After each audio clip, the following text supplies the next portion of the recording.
Cooper by Jesse Pullins. Narrated by Autumn Ivy. 911, what's your emergency?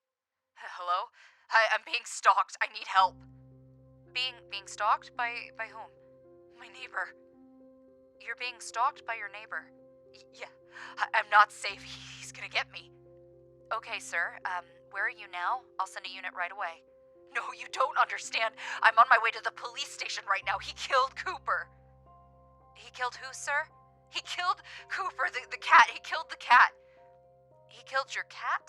No, he's not my cat. He's just a cat. He's a stray. I'm bringing him with. You have to help me. Sir, how far away from the station are you? Where are you now? Brief pause. Oh no. Sir? Oh God. Oh no. Sir, He's in my car. Sir, pull over. You need to... There was a panicked scream, followed by an electric crackling over the phone. Muffled thumps and an interference are all that can be heard from the caller's end, with a faint sound of squealing tires. Sir? Sir? The line goes dead. That was a transcript of a dispatch call to the sheriff's department. This was a couple weeks ago, and the man who called never made it to the station. I was not dispatched to this call, nor did I have any knowledge of it at the time. This is the only place I can tell this story, with you guys being my only possible audience. I have to tell somebody. There will be specifics I will have to leave out, but I'll tell you everything that I can. Maybe those who are looking can get some closure. It's the best that I can do. I'm a police officer. I've only been on the force for 2 years. My dad was a cop in the big city, just like his father before him. He always said he wanted his daughter to follow in his footsteps, but was ultimately shocked when I joined the department in the next town over. The city was too congested and noisy for me, and I wanted to try and make my own way without actually working under his shadow. There's something wrong in our town. It started 2 months ago, like a dark cloud had just hovered over our town and never left. The start of my career had been pretty quiet, if I'm being honest. The extent of my police work had consisted of traffic violations and petty theft. A wellness check every once in a while, or a call for a domestic disturbance. It almost seemed a little easy, like maybe I should have joined the academy in the big city instead of a sleeping town. It all seemed to start when they found that girl under the bridge. The first murder in our town in a long time. I drive over that bridge every night to go home, and it serves as an odd reminder of how peaceful things used to be. Ever since then, things have been chaotic. There's always tension at the station. There's always calls to be answered. Some people go missing. Others call in to report strange sightings. It's like a madness looming in the distance. I was on the way home the night that it happened. I had just finished late on a night shift. I changed at the station and was driving home, long stretches of back roads through farmland. I live in the country in my grandparents' old house. It's got some land, but it's real marshy, and I had to start getting in my uniform at the station because my driveway is, it's a muddy wreck. Most of my gear is at the station. The only thing I had on were my phone and compact Ruger 9mm when I carry, when I'm off duty. It's been a long day, and honestly, I was ready to be home. Soon, I could have a hot shower and a nightcap, and I would be drifting off to sleep just to do it all again tomorrow. I was on a particularly long stretch of road, my headlights the only light in the vast fields of beans on either side. They were alternating from corn this year, and it was only a few weeks away from the fall harvest. I had the radio playing lightly. It was some kind of a seasonal ad for a local haunted house. I don't really care much for sheep scares, but I was listening to it anyway. An announcer was trying really hard to be edgy and spooky, talking of ghouls and frights for the low, low price of $20 a ticket. I turned it up out of boredom and was surprised when it cut to a loud static. I usually had good reception all the way home, so the interference was pretty unusual. I sighed and changed the station, only to find more static. I tried them all, and they all yielded the same result. That's when I saw it, out of the corner of my eye. It was a faint strobe of light to my left. And when I first looked, I thought I was just seeing things. It was brief and far away. I found myself slowing down to see if it would happen again. I crawled to 10 miles per hour, looking into the eerie darkness of the bean field. It happened again. A series of flashes that looked like they were coming from the trees across the field, almost like a signal from a flashlight. I stopped my vehicle, my gut twisting as I watched it. Meanwhile, the static blasting from the dash. The lights blinked, and then they were gone, and I was looking at nothing but a dark field with some trees in the distance. I checked the time. It was 1:39 a.m. I shut the radio off and sat there in silence. Aside from the loss of radio reception, something felt wrong. Like someone was calling for help. And even with hunting season, it wasn't time for hunters to be active. Nobody lived in this particular area. A few feet ahead, there was a beat-up gravel path, one of the lanes the farmers use to pull harvesting equipment in when they till the fields. I grabbed my phone from the passenger seat and tried to ring the station. Holding the phone to my ear gave me nothing but a long silence. I looked at the screen to see that I had no bars. There was no signal to get through. I mulled it over in my head. It was 10 minutes back to the station, and I was only 5 away from home. But if somebody was in danger, they wouldn't have time for me to be dicking around to find a landline. I wasn't in uniform, and there would be no calling for backup. If something bigger was going on out here, I'd just be shit out of luck as the next person calling for help. I tried the station again. Nothing. With my eyes on the dark gravel lane, I felt into my purse for the 9mm and badge. I always kept it loaded, but I checked out of habit, half cocking the slide to make sure it was chambered. I didn't have a choice, really. I mean, I'd get my ass chewed for going in without backup, and I wouldn't be able to forgive myself if somebody couldn't escape danger because of my negligence. I left off the brake and turned into the path, my Suburban bouncing over the uneven ground. The headlights shined down the stretch of gravel, barely hitting the trees in the distance. I saw the eerie strobe light again. It was coming from the forest, near the base of a tree. I periodically checked myself for reception, but was rewarded with the same results. Driving down the path filled me with anxiety. I kept scanning the trees for movement, for a sign of life or struggle. I would start at where I saw the strobe and would go from there. Hopefully by then I could get some kind of a signal. The gravel lane ended with a tree line. There was a gap between the trees with waist-high weeds that looked like someone had driven through them. I couldn't really see what was behind the weeds, and there was no visible path from there, so I took that as my cue to get out. I put the phone and badge in the pockets of my high-waist jeans and grabbed the handgun. I decided to leave the car running and use the headlights for visibility. Stepping out into the chilly midnight air, I felt the immediate squish of mud. I always wore my hiking boots because of my shitty driveway, and I was thankful to have them on now. I closed the door and tucked the handgun into my coat. A toxic smell wafted on the night air, like something burning. I looked back towards the dark road, wishing that I could have called for backup. Leaving my truck behind, I headed towards the tracks in the weeds. Somebody had definitely been through here. My boots sucked at the mud as I approached, and I felt more vulnerable the further that I got from my car. Ahead, the weeds started to rustle, and I froze, pulling the gun and readying it tightly with both hands. I trailed my gun on the weeds, clicking the safety off and lining up the sights. A white and brown mass of fur slinked out, a collar jingling on its neck.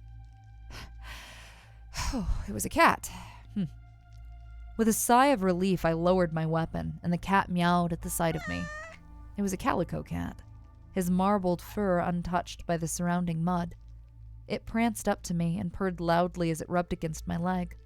I knelt down and scratched its chin. "What are you doing all the way out here, little guy?" I asked as I pet him. The cat looked at me with intense eyes, its whole body radiating an odd warmth in the chilly air. After seconds of scratching and purring, I heard a loud popping in the distance, like a firecracker going off. I stood and looked into the forest, down the tracks of flattened weeds. There was a faint orange glow in the trees, but from what, I couldn't exactly make out. I decided to take the cat back to the truck, but when I looked down, it was gone. Confused, I looked around for it, almost slipping in the mud when I whirled around. It was nowhere to be found. No meow, no jingle, nothing. Suddenly being alone again gave me goosebumps, and I gripped the gun tighter as I scoped out my surroundings. Having no choice but to leave the mysterious cat behind, I headed into the forest to find the source of the noise. Once I started down the trail, the mud lessened with the foliage of the forest floor. The further I walked, the stronger the stench became, and a faint burning started hitting my eyes. Smoke. I couldn't really see it in the dark, and the headlights weren't helping as much as I'd hoped. I was embarrassed at my lack of preparation, but it was better than shrugging my shoulders and driving home. I followed the smoke, scanning the woods for any signs of movement. The glow ahead was slowly getting brighter, and I started walking faster. My adrenaline was rising, the gun held tight in front of me. Something was definitely burning. The smell was strong, and the smoke was getting thicker. It was like the smog and hints of charred meat, like a cookout or something in the middle of a refinery. I chanced to look at my phone. No bars. I don't know why I expected anything different. I started running. The glow got brighter and brighter until I could see it radiating. There were trees and brambles blocking the view, but I pushed on. I needed to get there. Too much time had been wasted already. I ran through the weeds, blinking at the sting of smoke. My boots snapped twigs and kicked up leaves as I went. I could hear the fire now, the crackling and sizzling of something burning hot. Thick smoke hazed through the light of the fire, and as the trees broke into a clearing, I could finally see the source. In the center of the clearing, a mini SUV sat like a ball of fire. Wicked tongues of flame licked from all sides, billowing black smoke trying to reach the sky through the crowded treetops. The twisted figure of what once was a person sat in the driver's seat, their contorted hands frozen in perpetual burning agony. Something brushed my leg and tore my gaze from the wreckage. The cat sat next to me, its eyes locked ahead with the reflection of the roaring blaze in its eyes. It looked up at me for a moment, and then turned to look at something off to the side of the fire. I followed his gaze and suddenly felt my knees weaken. A man sat facing the fire. He was about 15 feet away, sitting with his chin resting on his knees. He stared intently into the flames, his hands messing with something in front of him. His face was emotionless, and he sat like he was enjoying a campfire on a cool summer night. I felt the panic rise within me, and I forced it away and sprang into action. Running into the clearing, badge held up, I trained my gun on him. "Police! Hands where I can see them!" I shouted. And for a moment, he ignored me. He just kept looking at the fire. "What are you doing here?" "I just wanted to watch," he said quietly, his hands gripping the object in front of him. It looked like a taser. "I said, get your hands in the air, now!" I yelled again. And this time he looked at me, his blank face slowly turning to anger.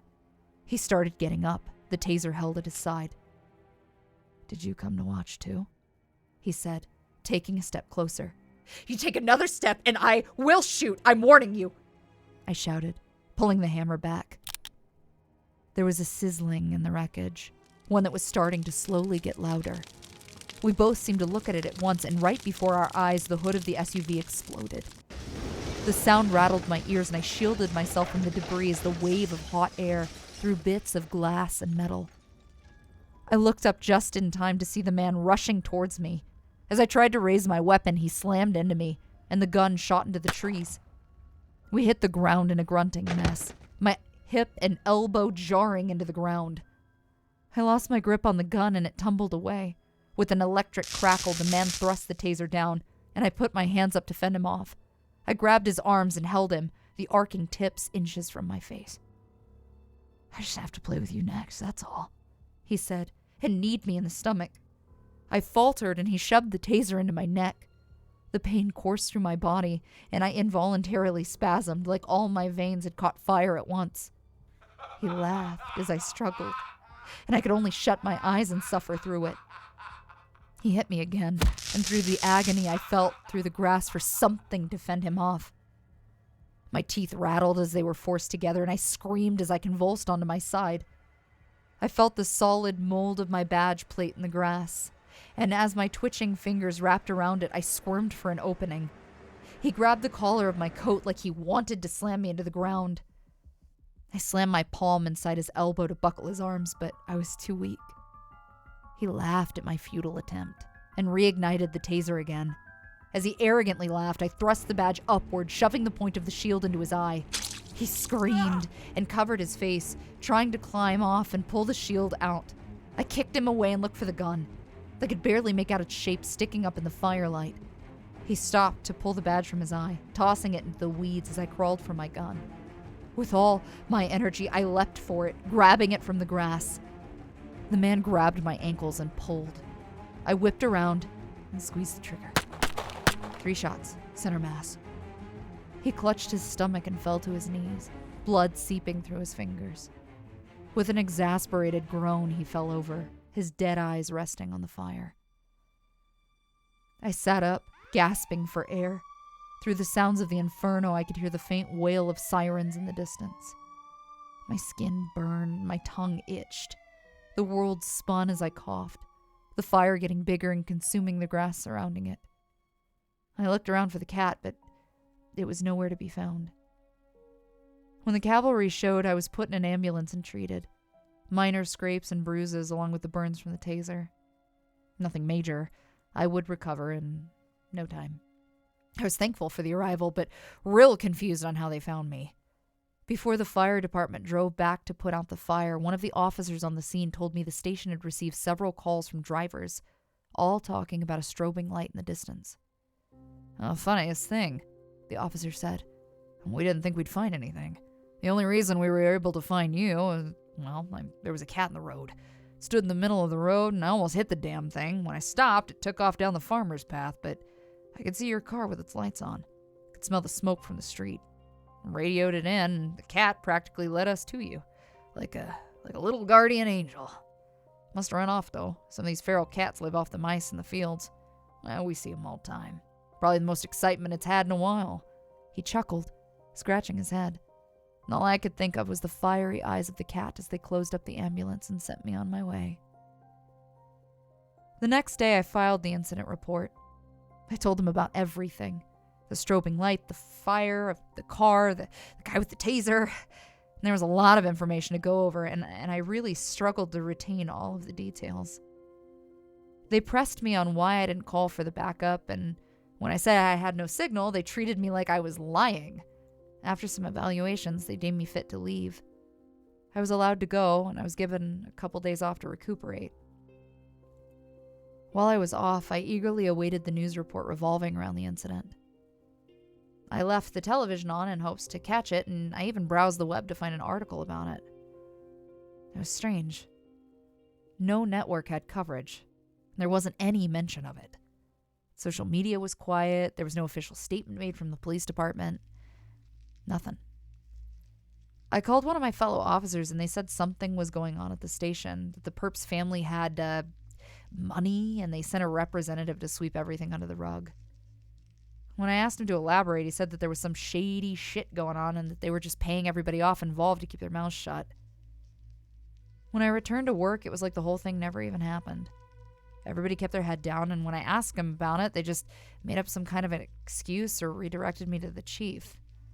When I spoke to the chief, he said that the investigation was, quote, no longer our jurisdiction, and I needed to let it go. He said some agent from the FBI turned up while I was on leave and collected all of the evidence that was needed for the investigation. When I tried to pry further, the tone seemed to change, and suddenly there was threats of suspension and possible relocation to a different department. I was given thorough instructions on what to say if the issue ever came up again, and I was reassured that the media had been handled. The chief said that both men were deceased, and as far as they were concerned, it was a, quote, open and shut case. Further attempts to get information only angered him, and I left his office baffled with my head hang low. The rest of my day was uncomfortable. Eventually, I got up to meet with the officer I called while I was off, and he slipped me an envelope when we were away from everyone. He told me it was all that was left, that everything else had been pulled and labeled confidential. I looked through the envelope when I got home. It was just the positive IDs for the perp and the victim, and whatever forensics had been able to pull off the wreckage before they were locked out. As far as I know, this is the only physical evidence remaining of the incident altogether. I can't give you names, but they both lived in the same complex, and they lived across from each other.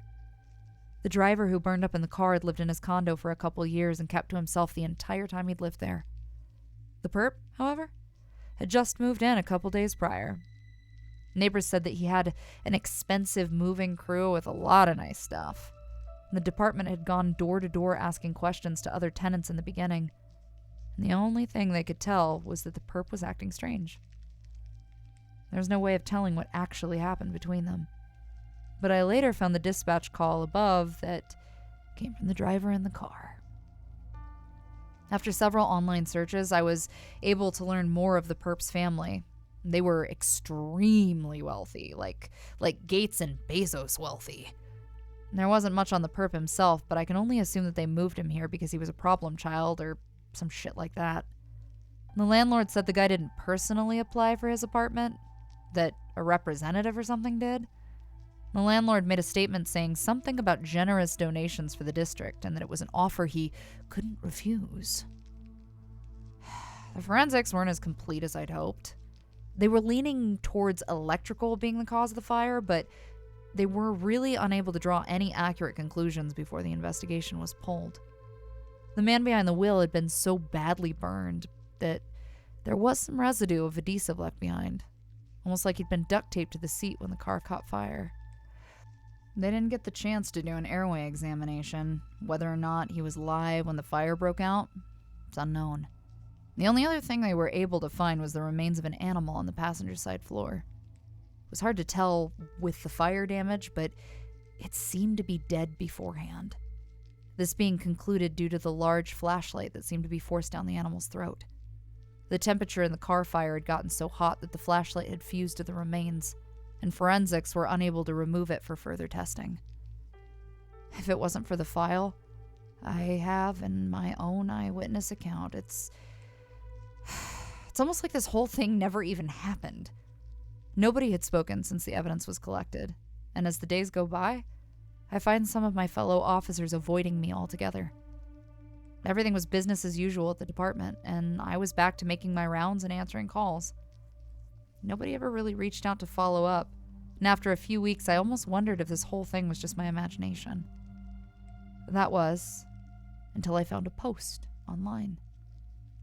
It was the story from the point of view of a man in a condo.